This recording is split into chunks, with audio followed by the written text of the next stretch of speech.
Va ora in onda Regioniamoci sopra. Conduce Giuliano Zulin.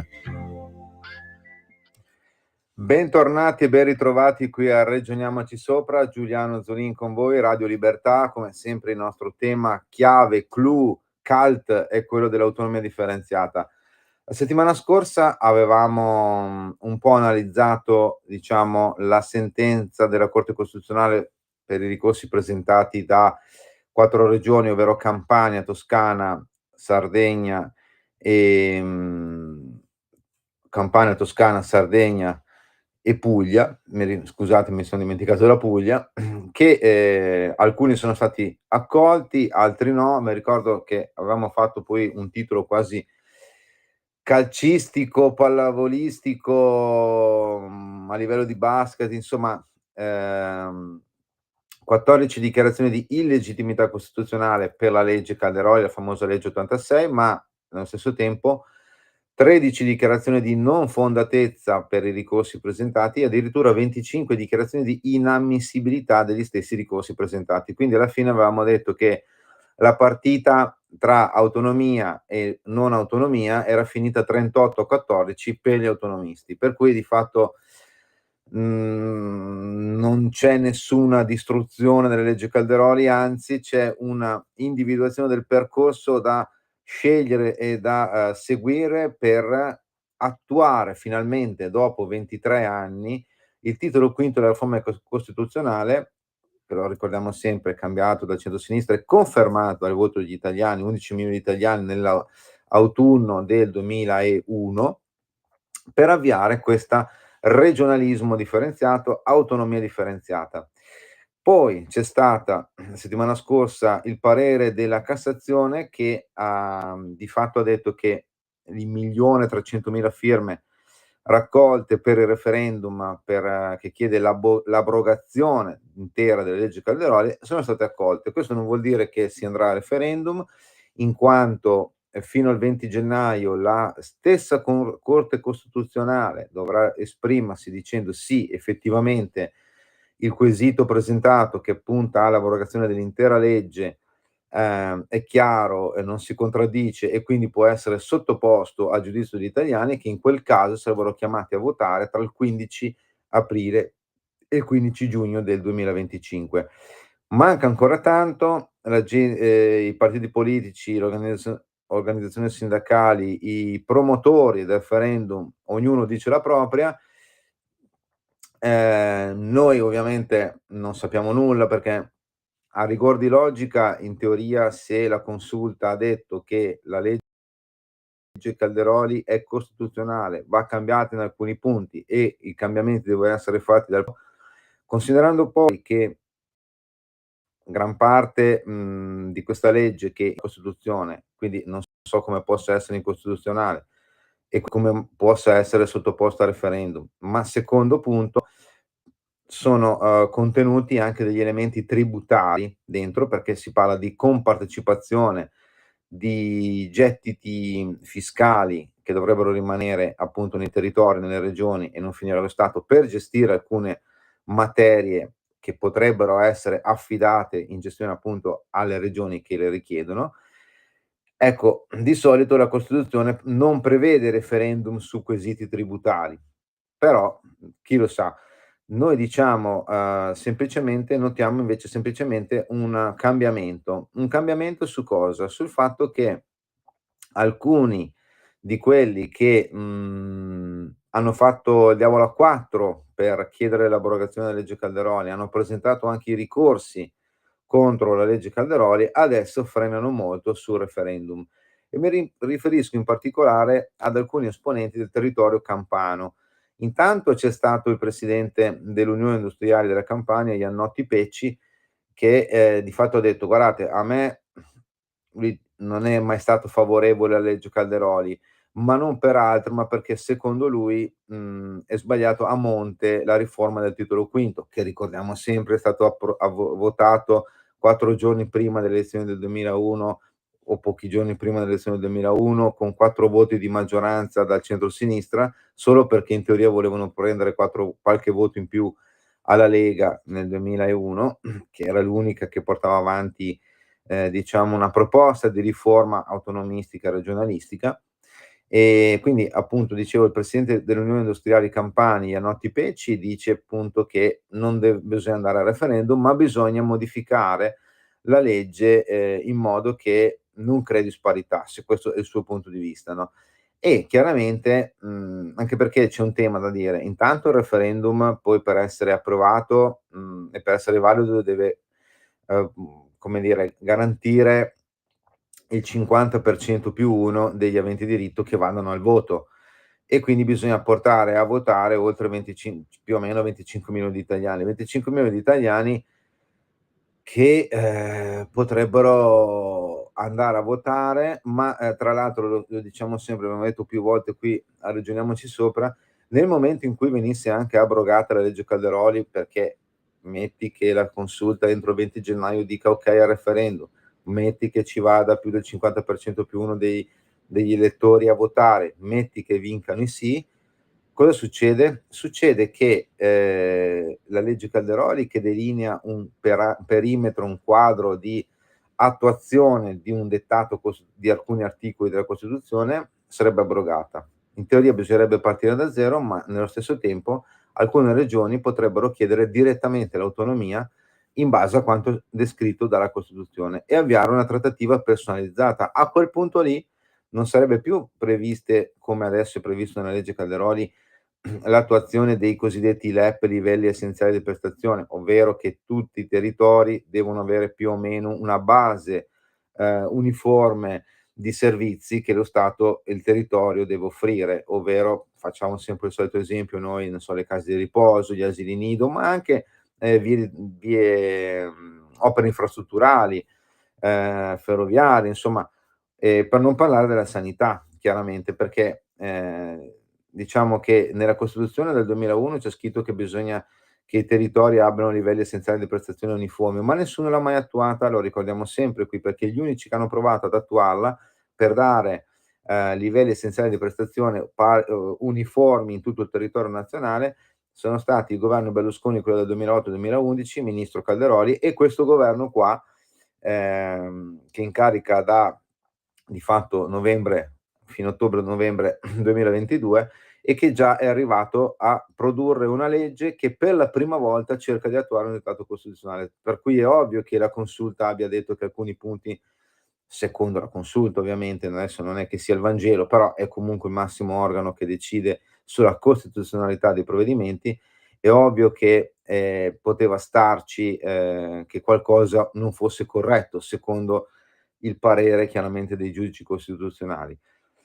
Detto questo, appunto, dicevamo, se passa, referendum cosa succede? Salta, e se vince il sì contro il referendum, salta la legge Calderoli e ognuno va a chiedersi la propria autonomia. A quel punto lì non ci sono più i LEP e a quel punto lì il Sud,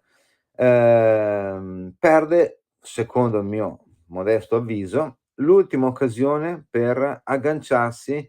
a, un percorso che lo vede, migliorare, no, chiaramente, per avvicinarsi a livelli di prestazioni uniformi, o comunque simili a quelli che ci sono in altre zone della penisola italiana.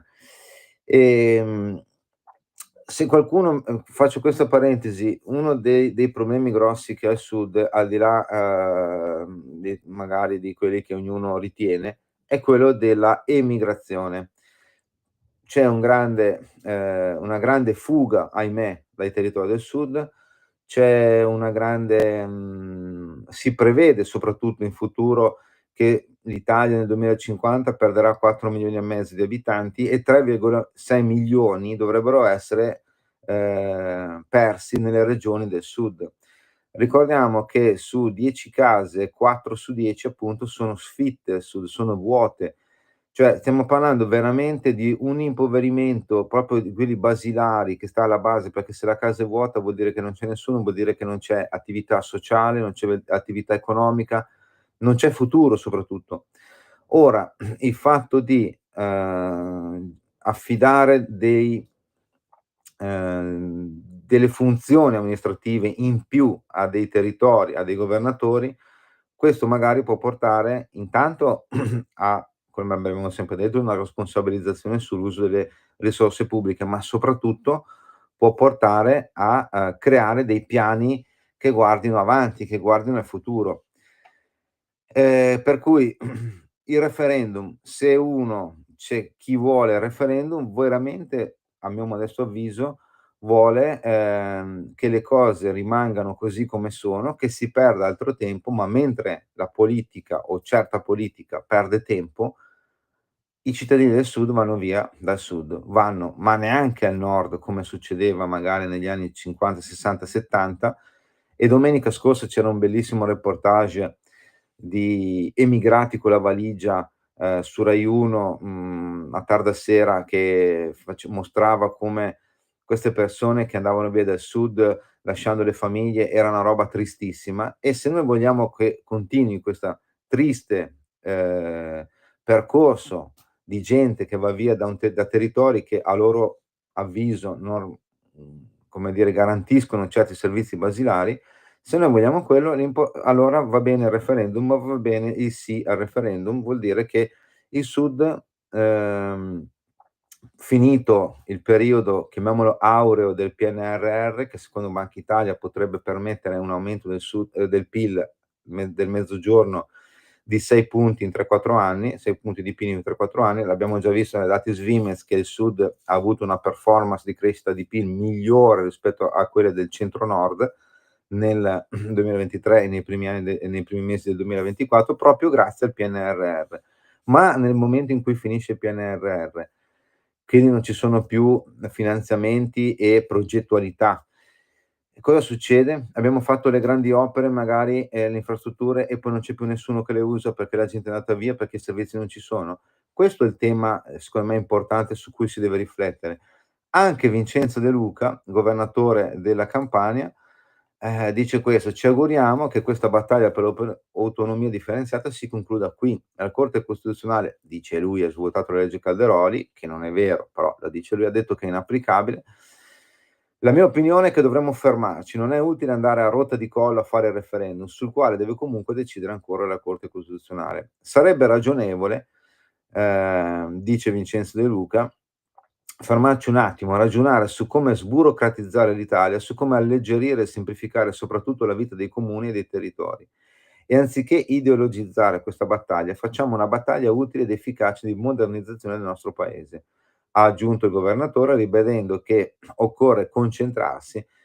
sulla linea burocrazia zero, modernizzare l'Italia ed evitare concentramenti di potere al nord e nei ministeri. Ora, sappiamo tutti, l'autonomia non concentra poteri al nord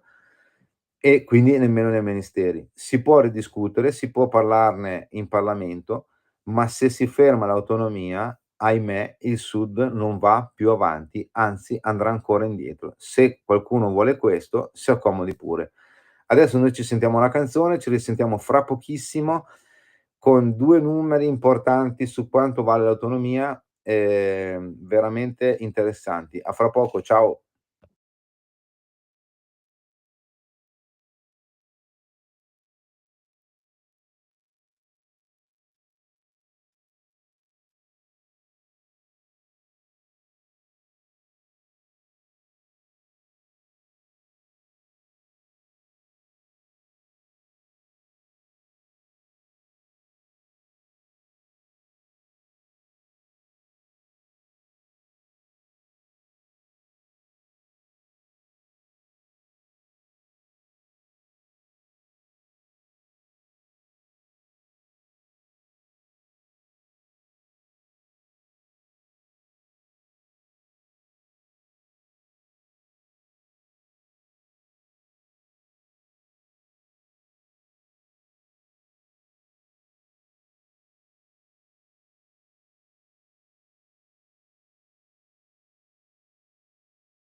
Rieccoci amici qui a Ragioniamoci Sopra, seconda parte, abbiamo pochissimi minuti, abbiamo parlato del referendum eventuale che sarà deciso entro il 20 gennaio dalla Corte Costituzionale sul referendum, che la Cassazione ha detto sì, si può fare, e adesso noi andiamo, vediamo, abbiamo detto che se passa il referendum, se dovesse essere autorizzato il referendum, tenersi il referendum, 50% per uno vanno alle urne e vi dovesse vincere il sì, è la fine del Sud, perché non ci sarebbero più la necessità o l'imposizione di realizzare i livelli essenziali di prestazione per i servizi che lo Stato, offre per quei territori. Chi ama il Sud ama l'autonomia differenziata, chi invece non ama il Sud non ama l'autonomia differenziata. Purtroppo, la realtà è diversa da come alcuni ce la raccontano. Ci raccontano che l'autonomia differenziata porterà alla fine del Sud. Amici, non per essere di parte, ma ve lo dico io, è il contrario. È il contrario perché senza livelli essenziali di prestazione e senza risorse certe, senza progettualità e responsabilizzazione maggiore in determinati territori appunto rischiano non solo di rimanere indietro, ma di andare indietro, che è la roba peggiore, considerando la forte migrazione che c'è in questo momento, in questi anni purtroppo, dal sud verso non solo il nord, ma soprattutto verso l'estero, quindi un danno doppio nei confronti dell'Italia. L'autonomia invece, come abbiamo detto, può essere la soluzione per ridare linfa e vitalità a determinati territori, a quelli che, tra virgolette, sono considerati più avanzati, darebbe ancora più velocità alla ripresa. A quelli che in teoria sono un po' più indietro, darebbe la stessa velocità per recuperare terreno. Diciamo che, non lo dico io, l'abbiamo detto tante volte, qui ragioniamoci sopra con studi, analisi, dati, ma ripesco uno studio che ha presentato, Conflavoro PMI, che è un'organizzazione che rappresenta più o meno 80.000 aziende piccole e medie imprese, sul territorio nazionale, che a luglio presentò questo studio per dire: ma quali sarebbero gli effetti della riforma, dell'autonomia differenziata sul territorio, sulla crescita economica. Insomma, Sandro Susini, che è consulente del lavoro e direttore del centro studi di Conflavoro PMI, aveva detto questo: in base al nostro studio, una corretta autonomia differenziata ha il potenziale di aumentare nel medio-lungo termine il PIL italiano del 3,5% rispetto al 2023, per un valore di oltre 75 miliardi. Ovviamente, lo sappiamo, non tutte le regioni avranno il medesimo sviluppo. Secondo appunto Conflavoro PMI, Lombardia, Veneto ed Emilia Romagna, grazie alla loro, chiaramente abbiamo appena detto, forte economia e alle infrastrutture avanzate, potranno avere i maggiori benefici, arrivando addirittura a sfiorare un incremento del PIL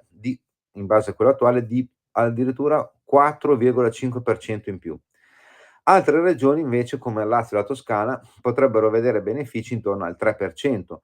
Le regioni, tra virgolette, che sono un po' più indietro, tipo Campania e Puglia, potrebbero comunque trarre vantaggi significativi, ma chiaramente hanno bisogno di un maggior supporto per superare le sfide amministrative e infrastrutturali. Questo vuol dire che comunque ci sarà un aumento del PIL. Avevamo fatto il conto che l'autonomia differenziata vale lo 0,6, un 10% di sussidiarietà in più, quindi di gestione di funzioni e materie nel territorio vale più 0,64% in più del PIL. Qua si dice in questo studio che siamo a più 3,5% PIL Italia, alcune regioni farebbero più 4,5, altre più 3, altre un po' meno, ma la roba più bella è il più davanti a ogni performance economica. Il centro studi di Conflavoro poi dice che in linea generale infrastrutture e trasporti attrarranno la maggior parte delle risorse economiche, secondo lo studio più o meno un 30-33%, poi arriva la sanità 23-27% e a seguire istruzione e formazione 15-18%. Questo vuol dire che allora infrastrutture e trasporti, cosa che di cui ha bisogno il Sud, che un po' verranno realizzate attraverso il PNRR, un po' verranno anche realizzate perché adesso è in corso per esempio la costruzione della Napoli-Bari a alta velocità, ma poi ci sarà anche tutto il tema della ponte di Messina che aprirà degli scenari incredibili per quanto riguarda lo sviluppo di determinati territori, non solo ovviamente della Sicilia, della Calabria, ma anche di tutto quello che c'è prima di arrivare in Calabria e in Sicilia. E quindi dicevamo che questo parte del PIL diciamo facciamo 30, 35 75 miliardi, più o meno un 25 miliardi saranno legati di aumento PIL legati a infrastrutture e trasporti. Poi ci sarà un aumento di 23-27% per quanto riguarda la sanità,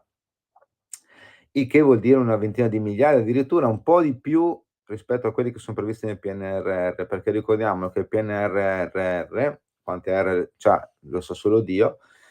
è stato portato avanti da il governo Conte 2, poi di fatto ratificato completamente da il governo di Mario Draghi, che l'aveva anche in parte riscritto, ma ricordiamolo sempre, è nato per rispondere ai problemi legati al Covid, alla voce sanità sono previsti solo tipo più o poco meno di 20 miliardi, cioè quindi nato per rispondere ai problemi sanitari, aveva praticamente la voce più piccola, era proprio quella riferita alla sanità. Questo è un mistero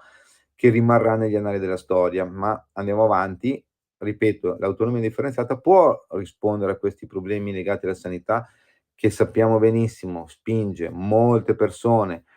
che abitano in certi territori italiani, purtroppo a prendere la valigia e andare a curarsi a centinaia di chilometri di distanza in strutture che si pensa siano migliori, ma che con la scusa che c'è appunto questa nuova ondata di persone che va a curarsi, più ci sono le persone del territorio medesimo che si curano, si crea un imbuto che porta a lungaggini, ritardi e un peggioramento dei servizi della stessa sanità pubblica nei confronti dei cittadini, sia di quel territorio, sia di quelli che dei cittadini che vengono da fuori regione. Senza considerare ovviamente le spese che un cittadino deve affrontare per andare a curarsi a 500, 600, 700 chilometri lontano dalla propria casa. Quindi diciamo che proprio l'autonomia e l'inserimento, perché è una roba che sembra una cavolata, ma l'inserimento all'interno della legge Calderoli della realizzazione dei livelli essenziali di prestazione, cioè di avere servizi che siano almeno che abbiano un minimo sindacale di dignità per i cittadini, che attualmente non ci sono. Perché se ci sono disparità tra, diciamo, lo si dice spesso, nord e sud, non è per colpa dell'autonomia, non è per colpa della legge Calderoli, ma proprio per il fatto che non è applicata l'autonomia e non è applicata la legge Calderoli. Bisogna ricordarlo sempre perché la legge Calderoli è l'unica legge che dice che in determinati territori, cioè che deve esserci dei servizi garantiti più o meno in tutte le parti dello Stato italiano. Attualmente, finora, che non c'è la legge Calderoli, lo ribadiamo all'ennesima potenza, non è previsto ciò. Non è previsto ciò e quindi cosa succede? Che ci sono strutture sanitarie che, hanno problemi di personale, hanno problemi di, reparti che non ci sono o funzionano a singhiozzo e quindi cosa fa il cittadino che ritiene che non si sente soddisfatto dei servizi che gli vengono offerti, prende la sua valigia e va via. Nel sud c'è gente che prende e va via, per lavoro, perché non si trova a suo agio in quei determinati territori, c'è gente che va via con la propria valigia per curarsi. Se vogliamo che sia sempre così o addirittura peggiori la situazione, basta dire no all'autonomia, non c'è nessun problema. Se invece vogliamo che migliori quel territorio, tutti i territori migliorino, chi corre ancora di più, chi corre meno possa cominciare ad accelerare, ecco che l'unica soluzione è l'autonomia differenziata e l'applicazione reale, concreta della legge Calderoli. Poi la legge Calderoli non è perfetta, ci mancherebbe altro, possiamo migliorarla? Assolutamente, ma, che non si dica che, la legge Calderoli, l'autonomia differenziata porta all'impoverimento del paese, perché c'è questo studio, che lo ribadiamo e chiudiamo, di Conflavoro PMI, il quale dice che con una corretta applicazione chiaramente dell'autonomia differenziata, il potenziale di crescita del PIL italiano nel lungo periodo è del 3,5% in più rispetto ai valori del 2023, ovvero più 75 miliardi per l'Italia. Questo cosa porterebbe? Intanto a un miglioramento dei servizi del territorio e del benessere chiaramente dei cittadini, ma anche un miglioramento dei conti pubblici, che vuol dire che magari ci sono 2 €, non 1,8 € in più per le pensioni minime al mese, come c'è in questa ultima legge di bilancio, ma magari c'è qualche soldo in più, ma magari ci sono dei soldi per addirittura tagliare le tasse, ma magari ci sono dei soldi per abbattere il debito pubblico, cosa che permetterebbe all'Italia di sedersi al tavolo europeo, ovviamente con una maggiore forza, una maggiore determinazione e non essere sempre succube dei diktat che magari arrivano dalla Commissione europea o da chi per esso, che magari ti dice devi tagliare, devi tagliare, devi tagliare, perché alla fine a forza di tagliare sparisce tutto. Ragioniamoci sopra, mi raccomando, ci sentiamoci la settimana prossima, sempre qui su Radio Libertà e come al solito da Giuliano Zulin, buona autonomia a tutti. Ciao.